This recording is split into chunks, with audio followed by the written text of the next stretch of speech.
Hello guys, good afternoon po. Mag-share lang po ako sa inyo mga Mars kasi medyo nalulungkot lang kasi akala ko mag-extend yung mister ko ng departure niya pero hindi naman natuloy.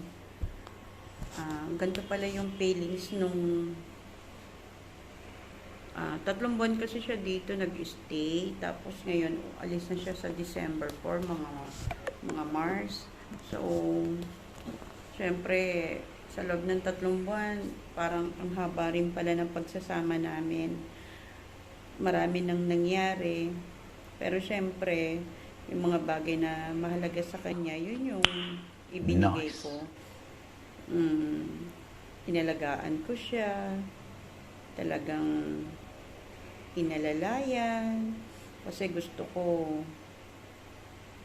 rin yung maging kami, syempre, kasi alam mo na kapag nagkakaedad na, honestly, gusto natin may kapartner din sa buhay, katulad din nila na pag tumatanda na kaysa mapunta sila sa home for the agent, so nagsisikap sila na makatagpo ng mga katulad natin, Mars. Si Joe kasi 77 years old na yung mister ko, so hindi na siya bata, kailangan na siya talagang ingatan.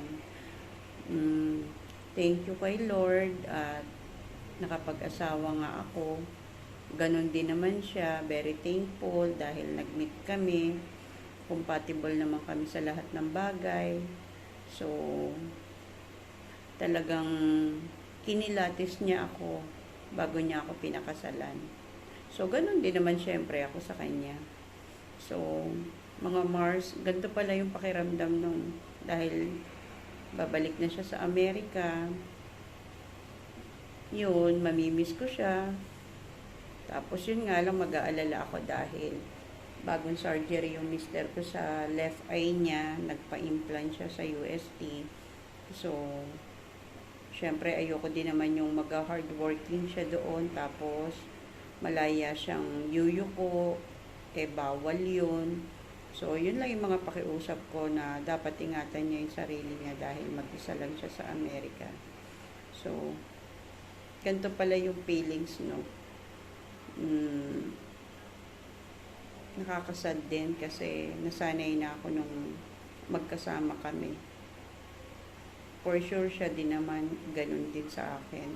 Talaga naman laging sinasabi niya na at nagpapasalamat siya na tinutulungan ko siya, iniingatan ko siya. Pero yun talaga ugali ko ganito talaga ugali ko, talaga maasikaso ako. Sabihin na natin pambahay lang. Yun, mga Mars, sana nabigyan niyo ng pansin tong pag-sharing ko. So, salamat po sa inyong lahat. So, magki-Christmas at New Year ako, wala mister ko. So, paki-like, subscribe, and click the button para naman ma-notify po kayo lagi ng mga videos ko. Na minsan kasama ko rin yung daddy ko. So, salamat mga Mars. Peace. Joe, I love you. I'm gonna miss you. Thanks to Lord na yun, nakasal din tayong dalawa. I love you so much, honey. Bye-bye. Sana mapanood niyo to mga Mars.